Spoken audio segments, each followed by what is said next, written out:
Не е ли автомобилът най-изящното творение на човека?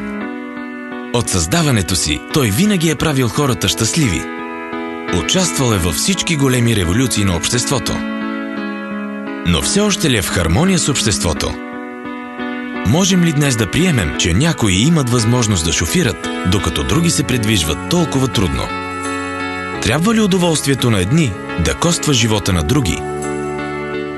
Защо да живеем пълноценно днес трябва да значи по-ниско качество на живот утре? Ние в Рено мислим, че е време да променим нещата. За нас удоволствието от шофирането не е само удоволствие за шофьора. То е удоволствие, което споделяме с всички около нас. За нас безопасността е повече от куклите, ползвани в краш-тестовете. Важни са хората, важен е живота. За нас глобалното затопляне е повече от вредните емисии, излизащи от ауспуха. Това е въпрос, който си задаваме преди, по време и след.